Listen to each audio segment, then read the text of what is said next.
Sawani foundation పేరుతో అనాథ పిల్లలకు పెళ్లిళ్లు చేయడం మొదలు పెట్టారు. కుల మతాలతో సంబంధం లేకుండా ఇప్పటికీ 4000 మందికి పైగా అమ్మాయిలకు ఆయన అంగరంగ వైభవంగా పెళ్లిళ్లు చేసి రికార్డు సృష్టించారు. డబ్బున్నోళ్లు ఆడంబరాల కోసం కోట్లు ఖర్చు పెడుతుంటారు, కానీ మహేష్ మాత్రం ఆ డబ్బును ఇలాంటి మంచి పనుల కోసం వాడుతున్నారు. ఆయన సేవ కేవలం పెళ్లితో ఆగిపోదు.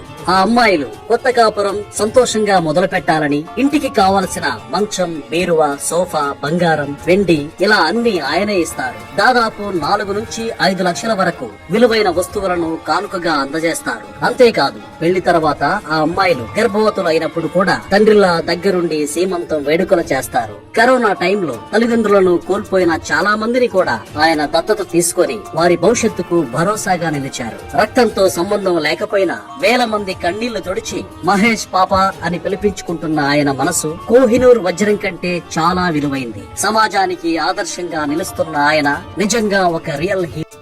ఈ రోజు మంచి మాట. ఈ టాపిక్ నచ్చినట్లయితే కామెంట్ లో సూపర్ హీరో అని టైప్ చేయండి. లేకపోయినా వేల మంది కన్నీళ్లు తుడిచిన ఆ వజ్రాల వ్యాపారి కథ అందరినీ కదిలిస్తుంది. గుజరాత్ సూరత్ కు చెందిన వజ్రాల వ్యాపారి మహేష్ సవానీ సాధారణ కుటుంబం నుండి వచ్చి కష్టపడి వ్యాపారంలో ఎదిగారు. 2008లో ఆయన అన్నయ్య చనిపోయినప్పుడు ఆయన కూతుళ్ల పెళ్లి బాధ్యతను తండ్రిలా దగ్గరుండి మహేషే చేశారు. సరిగ్గా అదే టైంలో తన దగ్గర పనిచేసే ఒక ఉద్యోగి కూడా చనిపోవడంతో ఆ ఉద్యోగి కూతురి పెళ్లి బాధ్యతను కూడా తానే తీసుకున్నారు. ఆ 2 సంఘటనలు ఆయన జీవితాన్ని పూర్తిగా మార్చేశాయి.